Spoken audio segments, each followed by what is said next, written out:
Markets are mixed amid conflicting signals on Donald Trump's tariffs. The Bank of England cuts dovishly, driving the pound lower. Australia's trade surplus normalises in December, and Vietnam's CPI inflation was surprisingly strong as holiday spending jumped. That's coming up in our 5 Things in 5 Minutes on Friday, February the 7th. And then in today's bonus deep dive interview, ANZ international economist Kishti analyses the risks to Fiji's trade from a tariff-imposing White House. The second Trump presidency also appears to be taking a more holistic view of its policies, with economic, trade and security relationships all threaded together. But first, in 5 and 5 with ANZ, the Bank of England cut its official rate by 25 basis points to 4.5% overnight, as expected, but took a surprisingly dovish tilt, with a couple of rate-setting committee members voting for 50 basis points of cuts, as the bank also slashed its growth forecast. Here's ANZ economist in London, Bansi Madhavani, on what that means. What today's decision and voting pattern does is it forces the market to rethink its terminal policy rate assessment. Currently, markets are pricing around 75 basis points of easing here on, and our view is that the Bank of England actually has scope to cut around 100 basis points. But the Bank of England is likely to move in a very gradual fashion. They know inflation will be bumpy in second and third quarter this year, so they will await to see how price pressures evolve in the economy before stepping up the pace of easing. That weak British growth outlook and the potential for even more British rate cuts hit the pound, which fell 0.6% overnight to US $1.24.36. As of 4 a.m. Sydney Melbourne time, the US dollar index was up 0.3%, while the Aussie dollar was down 0.3% at 62.78 US cents, and the Kiwi was down 0.2% at 56.73 US cents. Global stock and bond markets were mixed, with the Nasdaq and S&P 500 both up 0.2%, while the US 10-year yield was up 3 basis points at 4.46%. Number 2, Australia's goods trade balance narrowed by $1.7 billion to a surplus of $5.1 billion in December from November. ANZ economist Sophia Ngala says the fall brings the surplus back into a range seen in the 6 months before a jump in November. What largely drove this narrowing was a near 6% month-on-month rise in imports in the month. The near 6% rise is the strongest monthly rise since September 2023, driven by an 11% rise in capital goods imports. Notably, in December, there was a 0.9% year-on-year fall in non-industrial transport equipment imports, which includes private motor vehicles, despite a 1.7% year-on-year rise in road vehicle import prices in 2024. Number 3. Now the Trump presidency has placed a greater focus on global trade flows and the risks from tit-for-tat trade wars, Sophia says Australian exports are less likely to be a direct target for US tariffs, although global ructions could still have an effect. Historically, Australia runs a large trade deficit with the US, meaning Australia imports more from the US than Australia exports to them, and the US is Australia's second largest source country for imports. Tariffs directly placed on Australia's key trading partners, like China, could see demand fall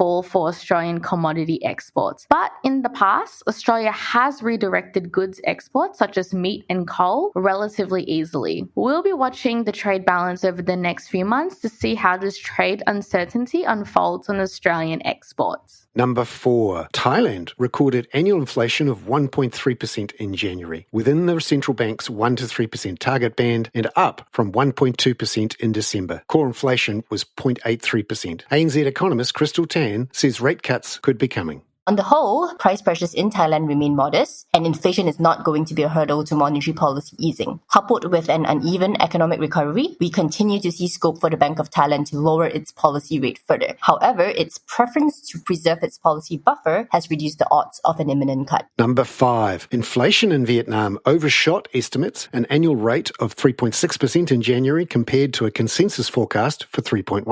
ANZ FX analyst Kosani Basak believes the surprise is due to a surge in spending in the lead up to the Lunar New Year holiday, meaning the momentum won't be sustained.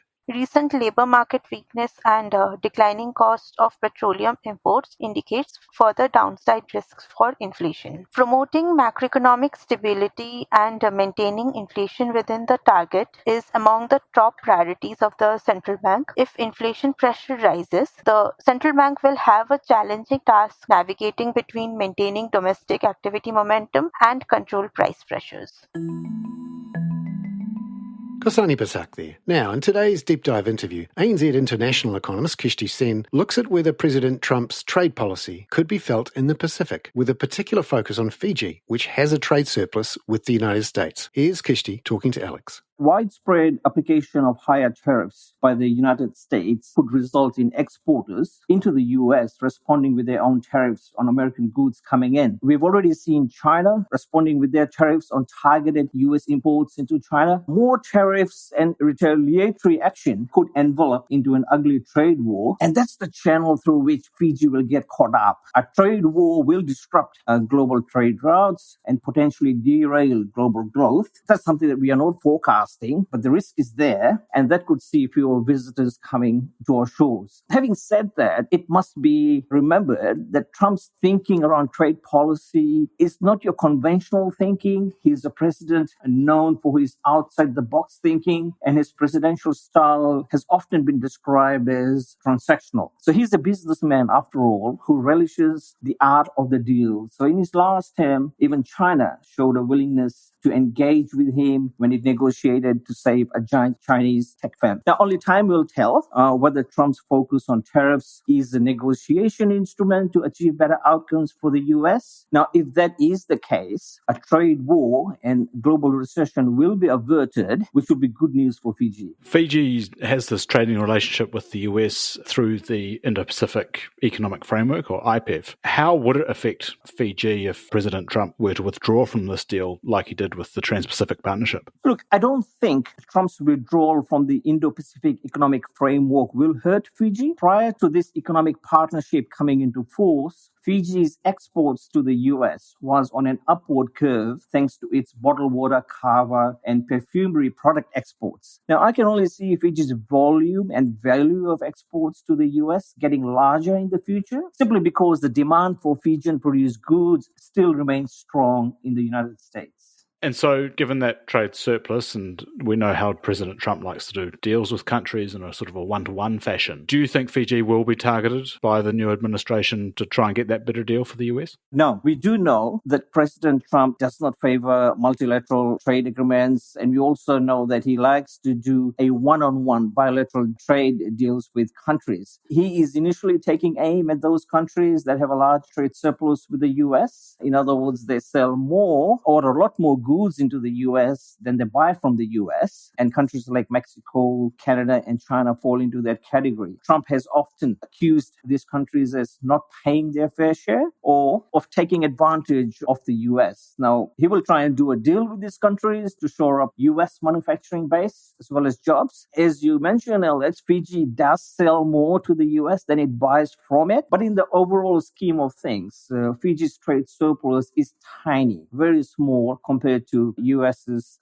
bigger trading partners. So I don't think Fiji will be targeted. That said, the second Trump presidency also appears to be taking a more holistic view of its policies, with economic, trade, and security relationships all threaded together. When you look at Fiji and the region, the Pacific, frankly, through that prism, my view is that the US will look kindly towards Fiji and the Pacific, and that will include continuity of development support. So I don't think Fiji will be in the firing line when it comes to having that surplus with the US. Kishti Sen there, talking to my colleague Alex Tarrant. I'm Bernard Hickey. That was 5 and 5 with ANZ for Friday, February the 7th. Catch you next week with the final data clues ahead of the Reserve Bank of Australia and the Reserve Bank of New Zealand's rate decisions on the 18th and 19th of February, respectively, Tuesday and Wednesday. This podcast contains general information only, not investment advice. You should obtain advice for your personal circumstances before making any investment decisions. Please view the podcast disclaimer available via your media player or email.